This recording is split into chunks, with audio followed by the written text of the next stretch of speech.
ممبر علماء کرام باوقار سامعین ملت، السلام علیکم ورحمۃ اللہ تعالی وبرکاتہ۔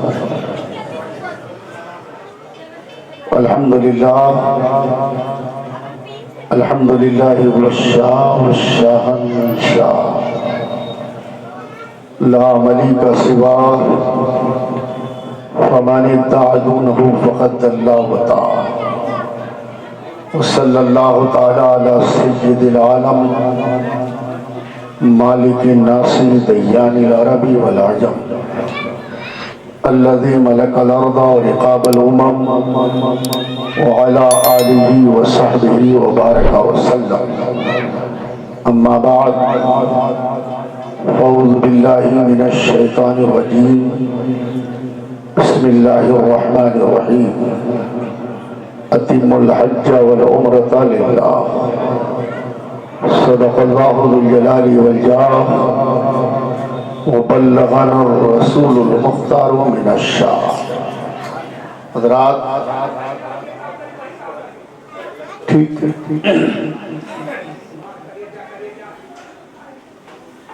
لائق مبارکباد ہے حضرت علامہ مولانا صغیر احمد صاحب قبلہ نعیمی خلیفہ حضور گلزار ملت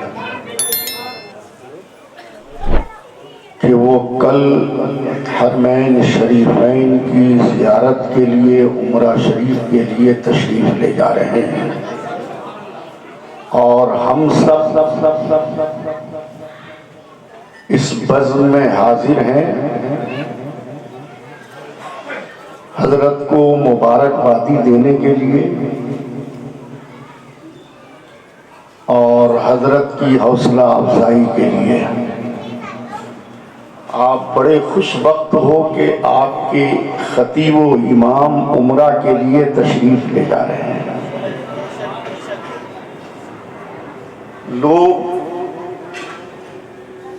آئیے ایک بار عقیدت و محبت کے ساتھ مصطفیٰ جان رحمت، مصطفیٰ شان قدرت صلی اللہ تعالی علیہ وسلم کی بارگاہ عالی وجاہت میں ہدیہ درود و سلام پیش کر لیں۔ اللہم صلی علی سیدنا مولانا محمد بارک وسلم، صلاۃ و سلاما علیکہ یا رسول اللہ، صلاۃ و سلاما علیکہ یا حبیب اللہ۔ اسٹیج پر جلوہ فرما حضرت علامہ مولانا غلام مرتضیٰ صاحب قبلہ، حضرت پیشرو خطیب حضرت علامہ مفتی ارشد صاحب قبلہ، اور حضرت علامہ مولانا صغیر احمد صاحب، مولانا منظور صاحب، ہمارے الجامعۃ الاسلامیہ کے اساتذہ کرام تشریف فرما ہیں، دیگر علماء بھی یہاں تشریف فرما ہیں۔ ان سب علماء کرام کی حاضری حضرت مولانا صغیر احمد صاحب قبلہ سے بے پناہ محبت کی دلیل ہے، اور علماء سے محبت، علماء سے الفت، اور حضرت علامہ مولانا صغیر احمد صاحب قبلہ کا علماء کو نوازشات اور علماء نوازی کی بنیاد پر یہ علماء کرام اس پروگرام میں تشریف فرما ہیں۔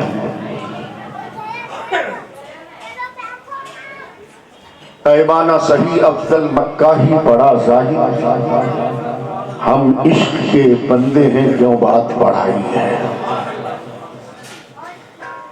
لوگ نہ جانے کس کے مہمان ہوتے ہیں، کبھی کوئی کسی کا مہمان ہوتا، کبھی کوئی کسی کا میزبان ہوتا، لیکن جیسا مہمان ویسی ہی میزبان، اور جیسا میزبان ہوتا ہے ویسی ہی مہمان کا مرتبہ بلند و بالا ہوتا ہے۔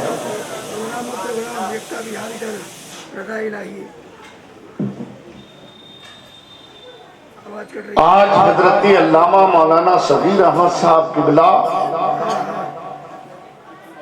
بیت اللہ شریف جا کر عمرے کے ارادے سے تشریف لے جا کر جب بیت اللہ شریف میں حاضری دیں گے تو کسی دنیا دار کے مہمان نہیں بلکہ اپنے پروردگار کے مہمان بنیں۔ اس میزبانی پر بھی قربان جائیے اور مہمانی پر بھی قربان جائیے۔ کتنی خوش بختی ہے کہ آدمی جب حج کے لیے جاتا ہے یا عمرے کے لیے جاتا ہے تو کسی کا مہمان نہیں بلکہ اللہ تعالیٰ کا مہمان ہے، کیونکہ وہ اللہ کے گھر میں اللہ کے گھر کی زیارت کے لیے جاتا ہے، ارکان حج اور ارکان عمرہ ادا کرنے کے لیے جاتا ہے۔ اچھا، اسلام کے جو ارکان ہیں، نماز ہے، روزہ ہے، زکوٰۃ ہے، آدمی دنیا کے کسی گوشے میں رہے، کہیں بھی رہے، بدرپور میں ہے تب بھی وہ روزہ رکھ سکتا ہے،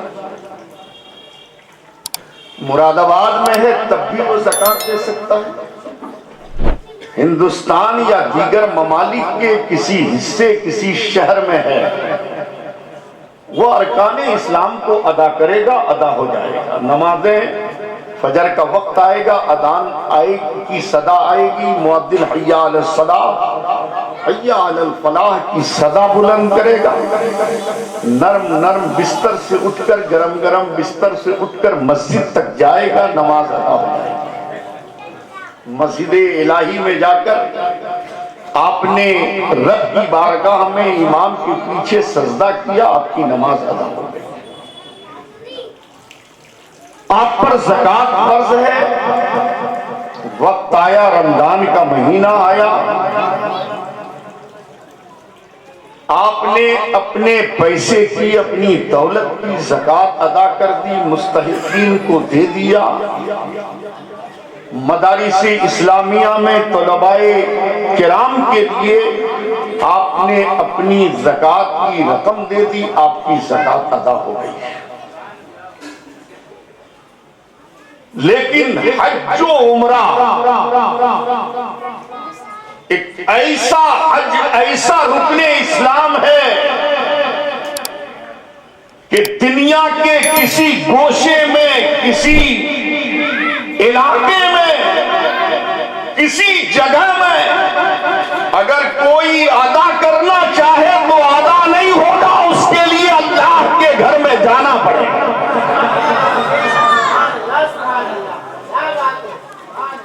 بغیر کعبۃ اللہ میں جائے نہ حاجی حاجی بن سکتا ہے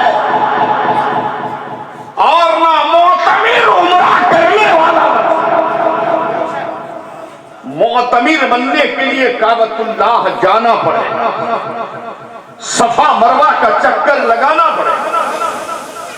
اور میرے پیارے، یہ بھی بڑی عجیب بات ہے، ارکان حج ہو یا ارکان عمرہ ہو، یہ سب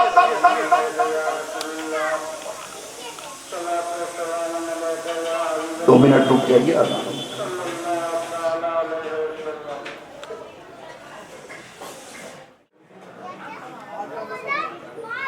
ارباب منبر، علماء کرام، باوقار سامعین ملت،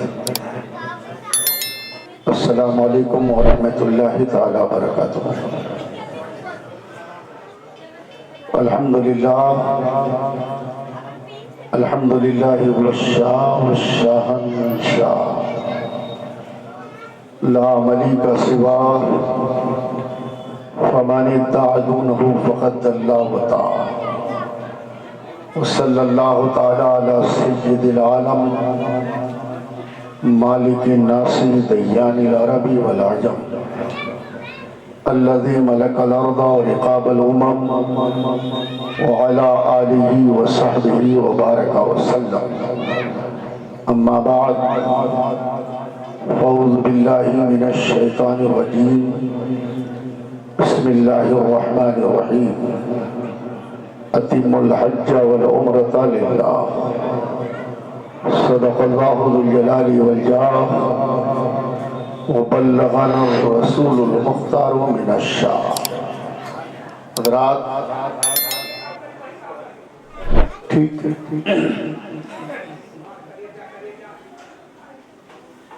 لائق مبارکباد ہے حضرت علامہ مولانا صغیر احمد صاحب قبلہ نعیمی خلیفہ حضور گلزار ملت کہ وہ کل حرمین شریفین کی زیارت کے لیے عمرہ شریف کے لیے تشریف لے جا رہے ہیں، اور ہم سب اس بزم میں حاضر ہیں حضرت کو مبارکبادی دینے کے لیے اور حضرت کی حوصلہ افزائی کے لیے. آپ بڑے خوش بخت ہو کہ آپ کے خطیب و امام عمرہ کے لیے تشریف لے جا رہے ہیں. لوگ آئیے ایک بار عقیدت و محبت کے ساتھ مصطفیٰ جان رحمت مجتبیٰ شان قدرت صلی اللہ تعالیٰ علیہ وسلم کی بارگاہ عالی وجاہت میں ہدیہ درود و سلام پیش کر لیں. اللہم صلی علی سیدنا مولانا محمد بارک وسلم صلاۃ و سلاما علیکہ یا رسول اللہ صلاۃ و سلاما علیکہ یا حبیب اللہ. اسٹیج پر جلوہ فرما حضرت علامہ مولانا غلام مرتضیٰ صاحب قبلہ، حضرت پیشرو خطیب حضرت علامہ مفتی ارشد صاحب قبلہ، اور حضرت علامہ مولانا صغیر احمد صاحب، مولانا منظور صاحب، ہمارے الجامعۃ الاسلامیہ کے اساتذہ کرام تشریف فرما ہیں، دیگر علماء بھی یہاں تشریف فرما ہیں. ان سب علماء کرام کی حاضری حضرت مولانا صغیر احمد صاحب قبلہ سے بے پناہ محبت کی دلیل ہے، اور علماء سے محبت، علماء سے الفت، اور حضرت علامہ مولانا صغیر احمد صاحب قبلہ کا علماء کو نوازشات اور علماء نوازی کی بنیاد پر یہ علماء کرام اس پروگرام میں تشریف فرما ہیں.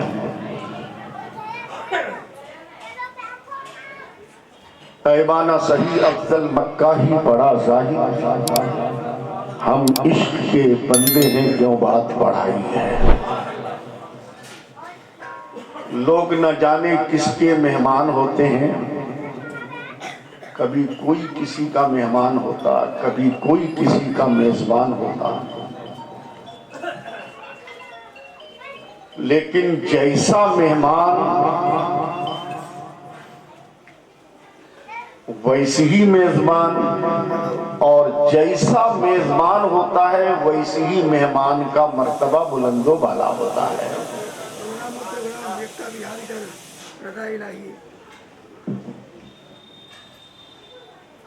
آج حضرت علامہ مولانا صغیر احمد صاحب قبلہ بیت اللہ شریف جا کر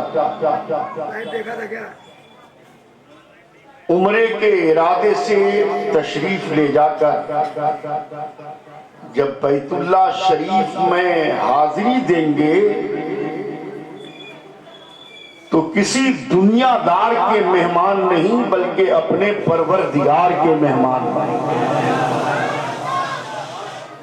اس میزبانی پر بھی قربان جائیے اور مہمانی پر بھی قربان جائیے. کتنی خوش بختی ہے کہ آدمی جب حج کے لیے جاتا ہے یا عمرے کے لیے جاتا ہے تو کسی کا مہمان نہیں بلکہ اللہ تعالیٰ کا مہمان بنتا ہے، کیونکہ وہ اللہ کے گھر میں اللہ کے گھر کی زیارت کے لیے جاتا ہے، ارکان حج اور ارکان عمرہ ادا کرنے کے لیے جاتا ہے. اچھا، اسلام کے جو ارکان ہیں، نماز ہے، روزہ ہے، زکوٰۃ ہے،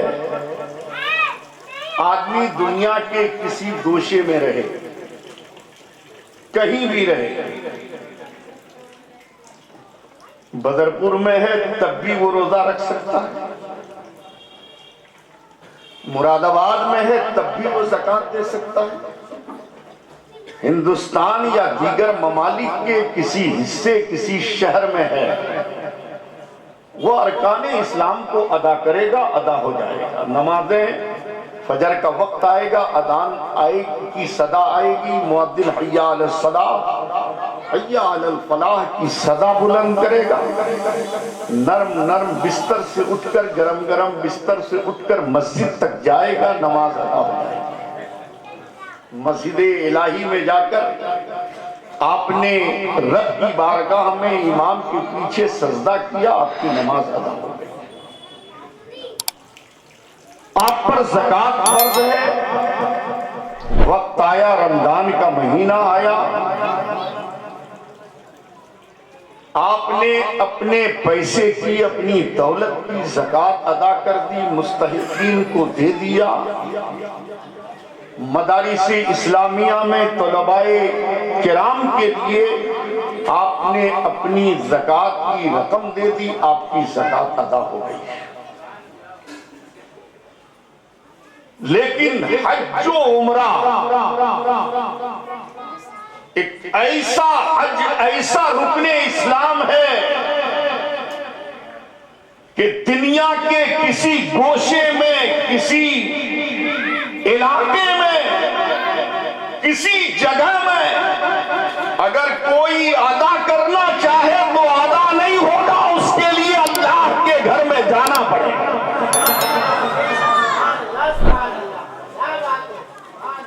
بغیر کعبۃ اللہ میں جائے نہ حاجی حاجی بن سکتا ہے،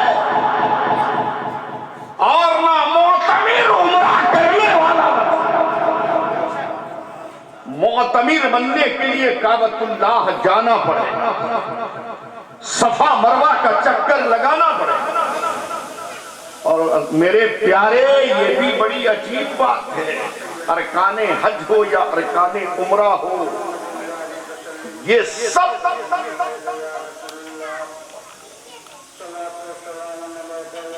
دو منٹ رک جائیے۔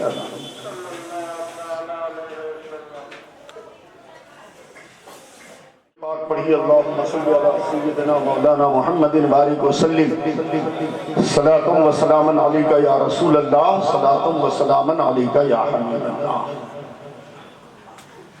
میں یہ عرض کر رہا تھا کہ جتنے بھی حج کے ارکان ہیں یا عمرہ کے ارکان ہیں، وہ سب ہمارے اسلاف، اولیاء کرام، بزرگان دین، انبیاء کرام کی یادگاریں ہیں۔ صفا مروہ کا چکر تفصیلی تقریر نہیں کروں گا، تھوڑی دیر بس حاضری دینے کے لیے آیا ہوں۔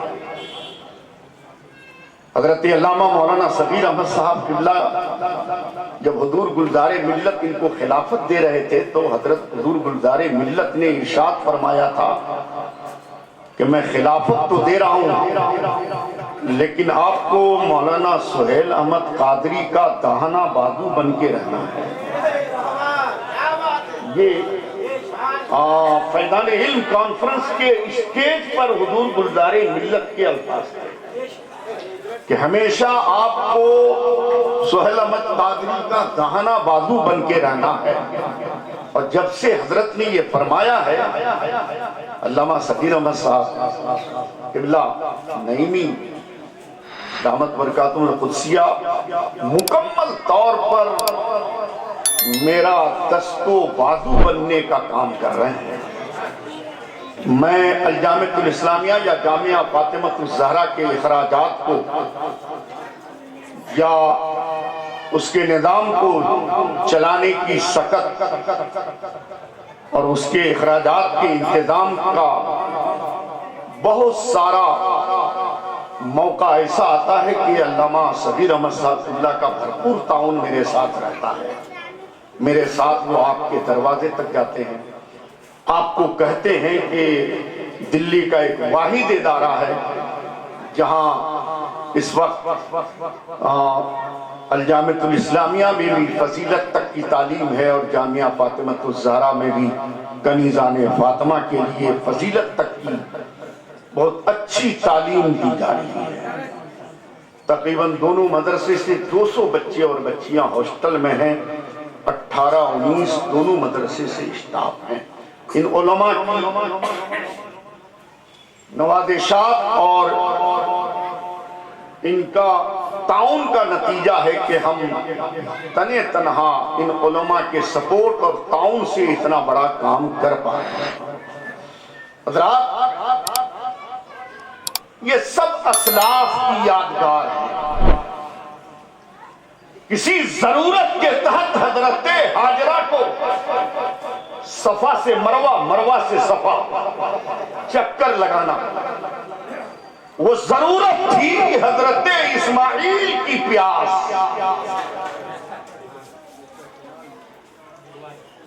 پانی نہیں تھا، بے آب و گیاہ میدان میں حضرت اسماعیل کو چھوڑ کر رکھ کر آب زمزم کی جگہ صفا مروہ کا ماں چکر لگا دیا۔ مقصد تھا یہ پہاڑی ہے، ان پہاڑیوں پہ چڑھ جاؤں گی تو دور تک نظر آئے گا، اور دور تک پانی دیکھ پاؤں گی کہ کہیں پانی ہے کہ نہیں۔ صفا پہ چڑھتی، دور تک نظر ڈالتی، کہیں پانی نظر نہیں۔ مروہ پہ جاتی، دور تک دیکھتی، کہیں پانی نظر نہیں۔ ایک بار چڑھ گئی، صفا پہ بھی مروہ پہ بھی چاروں طرف نظر دوڑائی، دور تک دیکھا، پانی نہیں نظر آیا۔ تو پھر جب پانی نہیں نظر آیا تو بار بار آنے جانے کی ضرورت کیا تھی؟ پھر صفا پہ، پھر مروہ پہ، پھر مروہ پہ، پھر مروہ پہ۔ ضرورت کیا تھی؟ ماں کی ممتا تھی، یقین نہیں ہو رہا تھا اپنی نظروں پر، شاید بار بار جانے کی وجہ سے کہیں پانی نہ تھا۔ یہ بے قراری تھی ماں کی، اپنے بچوں کی پیاس بجھانے کے لیے اس بے قراری کو رب نے اتنا پسند کیا، اتنا پسند کیا کہ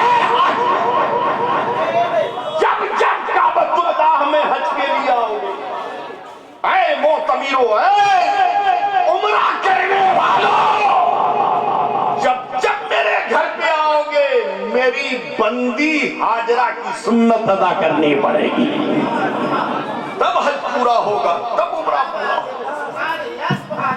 یہ حضرات حج کے تمام ارکان، عمرہ کے تمام ارکان، سب کے ارکان یادگار ہیں، یادگار۔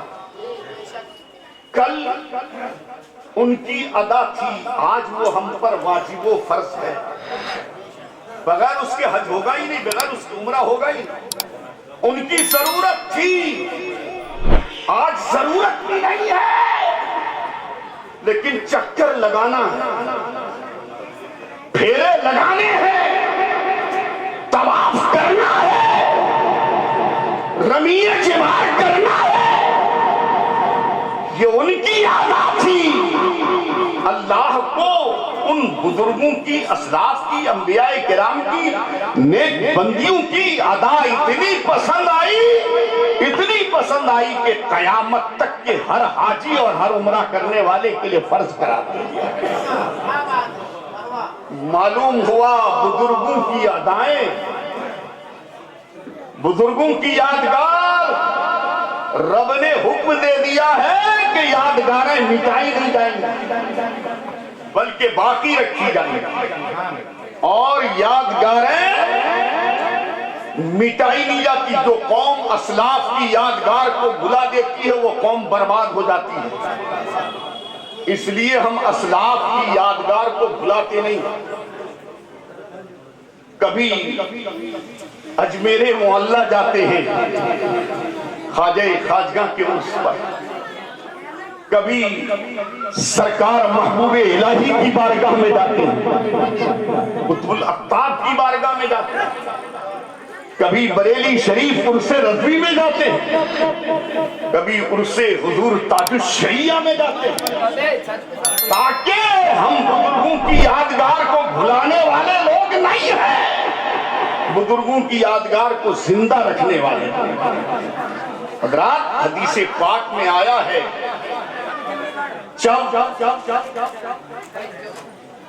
جو لوگ جماعت میں شریک ہونے جائیں چلے جائیں، تشریف لے جائیں، بالکل ضرور جانا چاہیے، اور جو لوگ جماعت کے بعد نماز پڑھنا چاہتے ہیں تو یہ پروگرام کا سلسلہ ہے، تھوڑی دیر بیٹھ جائیں، اور جو جانا چاہتے ہیں وہ ضرور جائیے، رکیے مت، پہلے جماعت ضروری ہے۔ حضرات انشاءاللہ دوسری جماعت ہو جائے گی۔ اب امام صاحب بھی تو بیٹھے ہیں، امام صاحب کی ابتدا میں دوسری جماعت، ہاں ماشاءاللہ کیا کہنے، بڑا دل باغ باغ ہو رہا ہے آج۔ ہماری جماعت کا ایک بہت سمجھدار عالم، میں ان کا تذکرہ ان کے غائبانے میں بھی کرتا ہوں، امام ہو تو مسجد الہی جیسا امام ہو، جنہوں نے پورے علاقے کے لوگوں کی ہر طرح کی خبر رکھی ہے اور مکمل اصلاح کرنے کی کوشش کی ہے۔ یہ حدیثیں، یہ آیتیں اور یہ اس طرح کے تذکرے آپ سنتے رہتے ہیں، لیکن ایک حدیث پاک حضرت ابو ہریرہ رضی اللہ تعالیٰ عنہ سے مروی ہے، پیارے آقا فرماتے ہیں جو حج و عمرہ کرتا ہے یہی سمجھ لو کہ وہ ابھی اللہ تعالیٰ اس کو گناہوں سے ایسا پاک کر دیتا ہے کہ ابھی ماں کے پیٹ سے پیدا ہوا ہے۔ اللہ گناہگار جائے، سیاہکار جائے، لیکن ایماندار ہونا چاہیے۔ جب وہ عمرہ اور حج کے لیے جاتا ہے اور حج و عمرہ کر لیتا ہے تو اللہ تعالیٰ اس کے گناہ کو معاف فرما دیتا ہے اور ایسا معاف کر دیتا ہے جیسے ابھی وہ ماں کے پیٹ سے پیدا ہوا۔ یہ شان ہے ایک عمرہ کرنے والے اور ایک حج کرنے والے۔ تفصیل میں نہیں جاؤں گا، حضرت بھی جا رہے ہیں عمرہ کرنے کے لیے، کعبۃ اللہ سے مدینہ منورہ کی حاضری نصیب ہے، مدینے کی گلیوں میں چلیں گے، روضہ رسول کی زیارت کریں گے، مسجد نبوی میں نماز پڑھیں گے۔ اللہ اکبر، کیا شان ہے کہ مسجد نبوی میں نماز پڑھنے کا موقع۔ حضرت علامہ مولانا غلام مرتضیٰ صاحب دیدار کر کے واپس آ چکے ہیں، میرے لیے بھی دعا کر دیجئے، ان تمام علماء کے لیے، اور آپ اپنے لیے بھی دعا کریں کہ اللہ تعالیٰ سب کو یہ موقع نصیب فرمائے، عطا فرمائے۔ حضرات اس وقت مجھے حضرت مالک کی بارگاہ یاد آئی۔ آپ مدینہ المنورہ میں مدینے کی گلیوں میں چلتے ہیں، مدینے کی حاضری کا انداز دیکھو، مدینے کے راستے میں چلنے کا طریقہ دیکھو۔ حضرت امام مالک رضی اللہ تعالیٰ عنہ، مدینے کی گلیاں ہیں، امام مالک ہیں، مدینے کی گلیوں میں چلتے ہیں۔ گلیوں میں کوئی بوسیدہ مکان نظر آتا، کوئی دیوار نظر آتی پرانی، تو آپ اس دیوار کے قریب جاتے اور دیوار کو بوسا دیتے۔ سبحان اللہ بولیے اور تڑپ کر بولیے، بوسا دیتے، چومتے۔ لوگوں نے کہا امام مالک، آپ امام وقت ہو، ان پرانی دیواروں کو بوسا کیوں دیتے؟ یہ خستہ دیوار ہے، یہ پرانے مکان، اور ایک امام وقت ان مکانوں کو، ان خستہ دیواروں کو، پرانی دیواروں کو بوسا دے رہا ہے، چوم رہا ہے۔ معاملہ کیا ہے؟ راز کیا ہے؟ حکمت کیا ہے؟ امام مالک فرماتے ہیں کہ یہ گلیاں مدینے کی ہیں، طیبہ نہ صحیح افضل، مکہ ہی بڑا زاہد، ہم عشق کے بندے ہیں کیوں بات بڑھائی ہے۔ یہ مدینے کی راہیں ہیں، مدینے کی گلیاں ہیں، یہ وہ گلیاں ہیں کہ ہو سکتا ہے کبھی آقا ان گلیوں سے گزرے ہوں گے، کبھی آقا ان گلیوں سے گزرے ہوں گے، تو آقا جب چلے ہوں گے تو آقا کا جسم اطہر ان دیواروں سے مس ہوا ہوگا۔ اس لیے اس نسبت کی وجہ سے جس سے آقا کا جسم اطہر مس ہو جائے، ان دیواروں کو میں چوم رہا ہوں۔ لوگوں نے کہا امام مالک، آقا کریم صلی اللہ تعالی علیہ وسلم کا اخلاق، کھانا کھانے پینے اٹھنے بیٹھنے چلنے کے آداب ہیں، آقا گلیوں کے سائڈ سے نہیں جاتے بلکہ بیچ راستے سے چلا کرتے، تو آقا کا جسم اطہر ان دیواروں سے کیسے لگا ہو؟ تو حضرت امام مالک فرماتے ہیں لوگوں، آقا مان لیا میں نے تمہاری بات کہ آقا بیچ راستے سے چلے ہوں گے، لیکن راستہ چلتے وقت ہوائیں چلی ہوں گی، آقا کے دامن اطہر سے ہوائیں ٹچ بھی ہوں گی، آقا کے پیرن مبارک کا دامن مبارک اڑا ہوگا اور ان دامنوں نے ان دیواروں کو چھو لیا ہوگا، اور جو آقا کے دامن نے جن دیواروں کو مس کیا ہو، میں ان دیواروں کو چوم رہا ہوں۔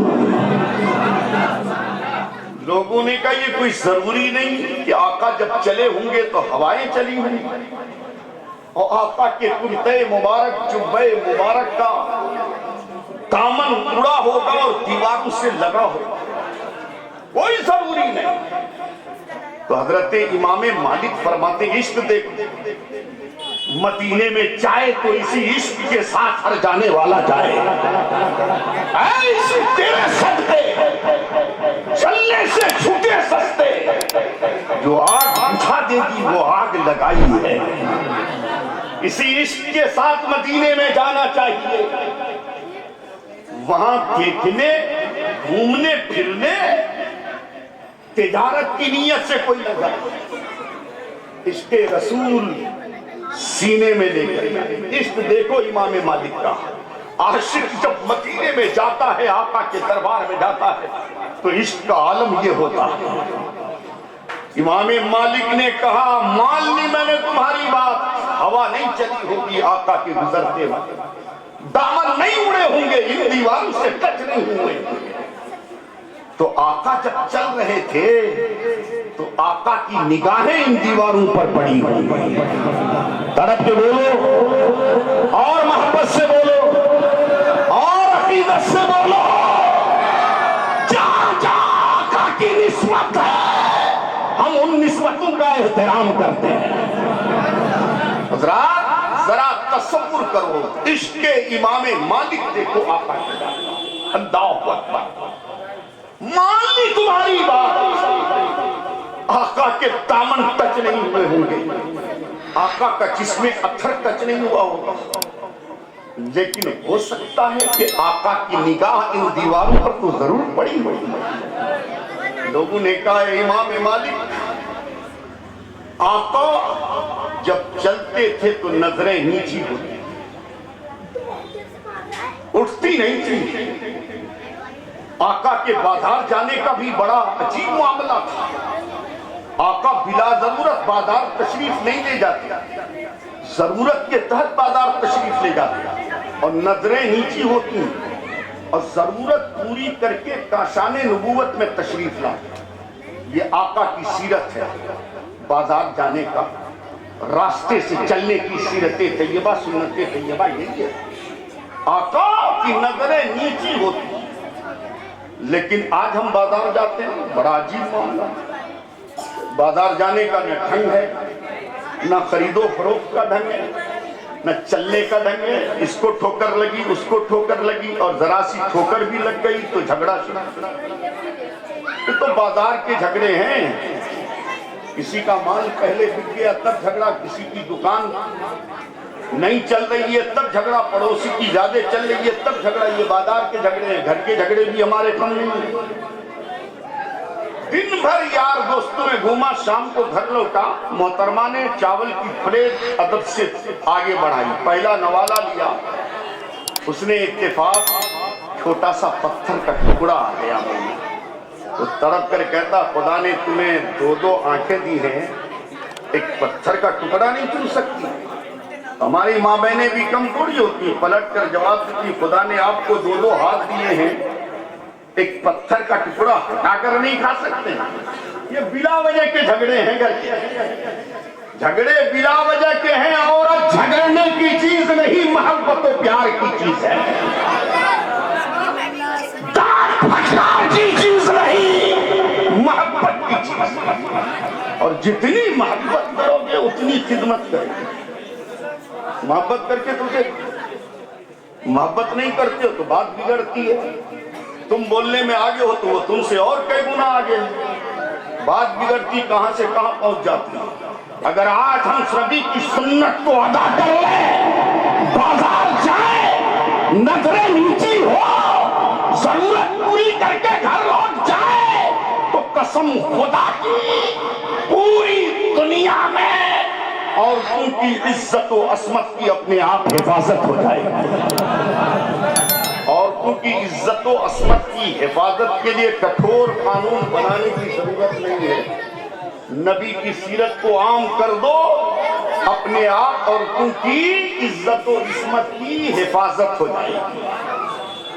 حضرات، میں یہ عرض کر رہا تھا کہ مصطفیٰ پیارے صلی اللہ تعالیٰ علیہ وسلم کے عشق میں حضرت امام مالک رضی اللہ تعالیٰ عنہ فرماتے ہیں، اے لوگو مان لی تمہاری بات کہ نبی کی نظریں چلتے وقت نیچی رہتی تھی، اور رہنی بھی چاہیے، نبی کی سنت کو ہمیں بھی اپنانا چاہیے، راستہ چلتے وقت ادھر ادھر مت دیکھو۔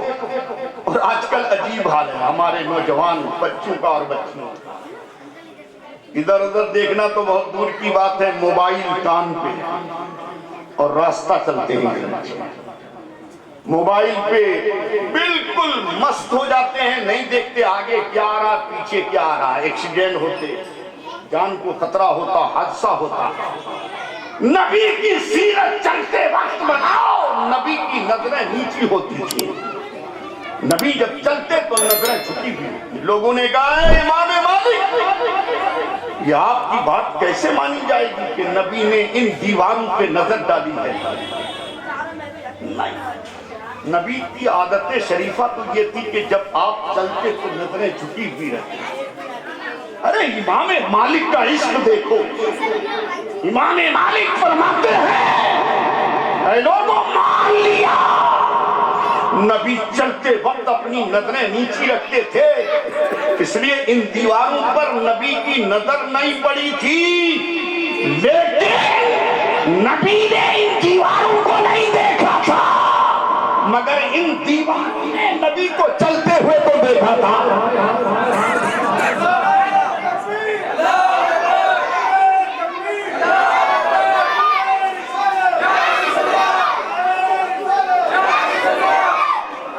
اس لیے ان دیواروں نے دیکھا، یہ عشق کی زبان ہے، عشق کی بول ہے، ایک عاشق کی بولی ہے۔ دیوار کے پاس کون سی آنکھ ہوتی ہے، لیکن ایک عاشق کہہ رہا ہے دنیا کی کوئی بھی چیز ہو، جاندار ہو یا بے جان ہو، مصطفیٰ جب چلتے ہیں وہ آنکھیں پھاڑ پھاڑ کر دیکھتے ہیں۔ یہ دیواریں نبی کو دیکھیں، اس لیے میں جن دیواروں نے نبی کو دیکھا ہو میں ان دیواروں کو کیوں نہ بوسا دوں، کیوں نہ چوموں، اس لیے میں ان دیواروں کو چوما۔ اللہ اے عشق تیرے سے چلنے سے چھٹے سے جو آگ بجھا دے گی وہ آگ لگائے گی۔ بڑی خوش بختی ہے، خوش قسمتی ہے علامہ مولانا صغیر احمد صاحب کہ آپ ان گلیوں کو دیکھیں گے، اس دیار کی زیارت کریں گے، روضہ رسول جب نگاہوں کے سامنے ہوگا نہ جانے آپ کی کیا کیفیت ہوگی۔ اسی عالم پہ اسی لمحے میں ہم گناہگاروں کے لیے بھی دعا فرما دیجیے گا اور سب کی حاضری کی دعا فرما دیجیے گا۔ اور حدیث پاک میں آیا ہے جب ایک حاجی اور ایک عمرہ کرنے والا بیت اللہ شریف میں اور روضہ رسول کی حاضری کے وقت جو اللہ سے دعا مانگتا ہے اللہ تعالیٰ اس کی دعا کو ضرور قبول کرتا، اور اللہ سے جب وہ مغفرت مانگتا تو اللہ تعالیٰ ضرور بھی ضرور اس کی مغفرت مانگتا۔ لہذا ایسے موقع پر اپنے گناہوں کی مغفرت کی دعا مانگنی چاہیے اور اپنے متعلقین کے لیے بھی دعائیں مانگنی چاہیے۔ اللہ تعالی ہم سب کے گناہوں کی مغفرت فرمائے، ہم سب کو مدینہ المنورہ روضہ رسول کی زیارت دکھا دے۔ یا الہی وہ مدینہ کیسی بستی ہے جہاں پر رات دن مولا تیری رحمت برستی ہے، نصیب فرمائے۔ لیکن ایک بات اس موقع پر میں ضرور عرض کروں گا، علماء کرام کی تقریریں نعت خوانی شورا اعظام کی ہوتی رہتی ہیں اور ہوئی بھی۔ حضرت علامہ مولانا ارشد صاحب قبلہ نے اچھی گفتگو کی آپ کے سامنے، آپ کو کچھ بتانے کی کوشش کی، اس پر عمل کیجئے، درود پاک پڑھتے اسی درود پاک کے صدقے میں روضہ رسول کی حاضری نصیب ہو جائے۔ ایک اہم بات، ایک اہم پیغام میں آپ کو دینے کے لیے حاضر ہوں۔ ابھی پچھلے جلسے الجامعۃ الاسلامیہ کے فیضان علم کے جلسے کے سے جو پچھلا ہو گیا اس سے پچھلا والا جلسہ NTPC گراؤنڈ میں دن میں جو ہوا تھا، اس جلسے میں آپ تشریف لے گئے ہوں گے۔ وہاں تمام علاقے اور دلی اور NCR کے تمام علماء کرام تشریف فرماتے ہیں۔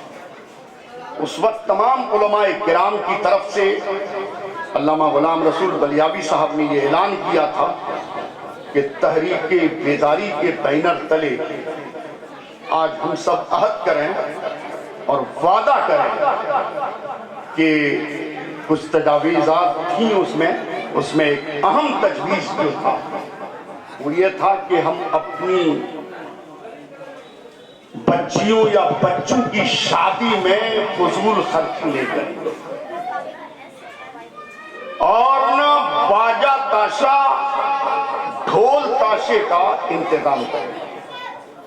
اور یہ بھی طے پایا تھا جلسے کے بعد تمام علاقے کے علماء کرام، دلی NCR کے علماء کرام وہاں تشریف فرماتے، اس میں یہ طے پایا تھا کہ اگر کوئی اپنے بیٹے کی بارات میں باجا کرتا ہے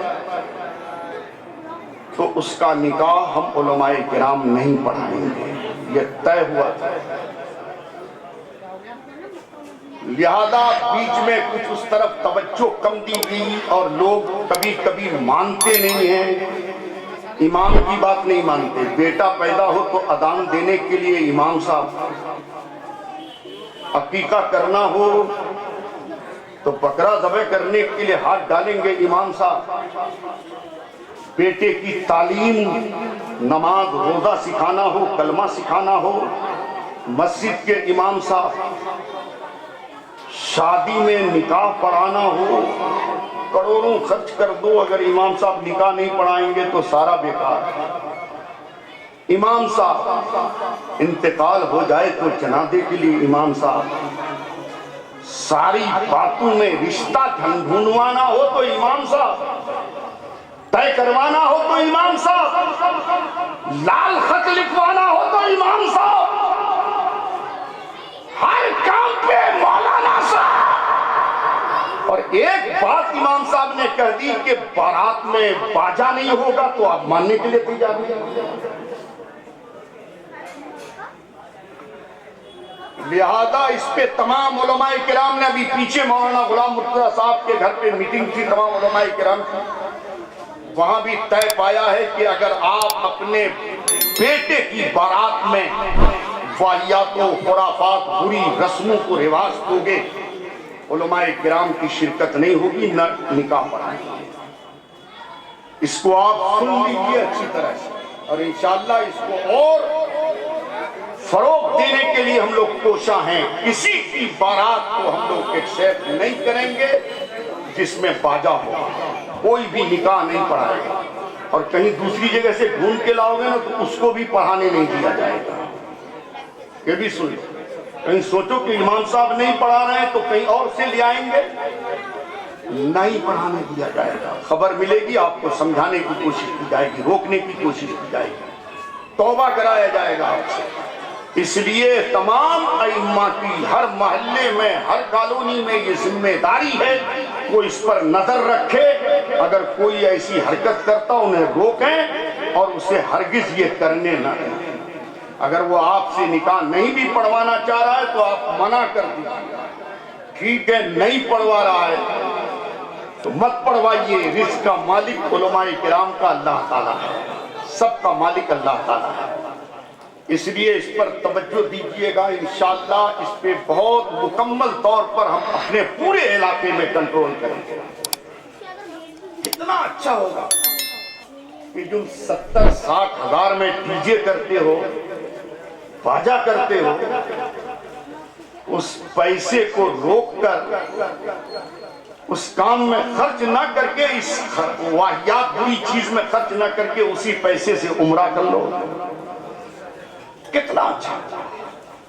ان 2-4 بچے اور بچیوں کی شادی کے پیسے کو ان غلط رسموں میں خرچ کرنے سے روک دو، اسی سے حج کا موقع ہے تو حج کا فارم بھر دو، کتنا بہتر۔ اس لیے ان چیزوں سے بالکل مکمل روک لگنی چاہیے۔ آپ لوگ بھی بغور سن لیجئے، کبھی ایسی جرات کرنے کی جسارت مت کیجیے گا، ورنہ تمام علماء کرام ائمہ اعظام اس پر متفق ہیں کہ ایسے لوگوں کے بیٹے کی بارات میں نہ شریک ہوا جائے گا اور نہ نکاح پڑھایا جائے گا۔ اگر اس معاملے پر، اور ہم تمام علماء سے ائمہ سے بھی گزارش کریں گے کہ اس پر سختی سے عمل کرنا ہے، ہمیں ہرگز کسی صورت میں ایسی بارات میں نہ شرکت کرنی ہے، کتنوں قریبی تعلق ہو۔ الحب للہ والبغض للہ، محبت اللہ کی رضا کے لیے اور دشمنی اللہ کی رضا کے لیے۔ کوئی ناراض ہوتا تو ہو جائے، دین کے لیے ناراض اگر ہو رہا ہے تو اسے ہونے دیجئے، لیکن اس کی پرواہ مت کیجیے، دین کے کام میں اڑنگا ڈال رہا ہے۔ کتنا اچھا ہوگا انہی پیسوں کو بچا کے آپ عمرہ کر لو۔ اچھا، اگر آپ سمجھتے ہو کہ ارے بارات جائیں گے تو پتہ بھی نہیں چلے گا، میرے بیٹے کی بارات جا رہی ہے، کچھ بھی نہیں، لوگوں کو معلوم بھی نہیں ہوگا، ویسے تو نام و نمون غلط چیز ہے، اور بارات کا اسلام میں کوئی تصور نہیں ہے، ولیمے کا تصور۔ ولیمہ کرائیے، اللہ نے اگر توفیق دی، ولیمہ کرانا سنت ہے، ولیمہ کرائیے، مولا علی کی بھی سنت ہے۔ لہذا میرے پیارے، آپ کو اگر تھوڑا بہت یہ بھی کرنا ہے کہ ذرا خوشی کا موقع ہے، اظہار خوشی ہو جائے، تو آپ علماء سے رابطہ کیجئے نا۔ بارات میں ایک مائک رکھیے گا اور شورائے اعظام، نعت خواں حضرات بہت سارے یہاں رہتے ہیں، مدارس کے بچے اچھی نعت اور منقبت اور صلاۃ و سلام پڑھنے والے ہیں، ان کو لے جائیے اور بارات راستے میں نعت خوانی کراتے ہوئے لے جائیے، صلاۃ و سلام پڑھاتے ہوئے لے جائیے۔ قسم خدا کی، باجا بجانے سے لوگ برا کہیں گے، اور صلاۃ و سلام اور نعت خوانی کراتے ہوئے بارات لے جاؤ گے تو ہر آدمی تعریف کرے۔ اس لیے اس پر مکمل طور پر روک ہونی چاہیے، ہر آدمی اس کا احتیاط کرے اور ان خرافات سے بچو، نبی کی سنت ادا کرو، صحابہ کرام کی سنت کے مطابق اپنی زندگی کو ڈھالو، یہی تمہاری کامیابی اور ہم سب کی کامیابی ہے۔ اللہ تعالیٰ علامہ صغیر احمد صاحب قبلہ کو بے پناہ حرمین شریفین کی زیارت مبارک کرے، اور ہم سب کو بھی حرمین شریفین کی زیارت سے مشرف فرمائے۔ السلام علیکم۔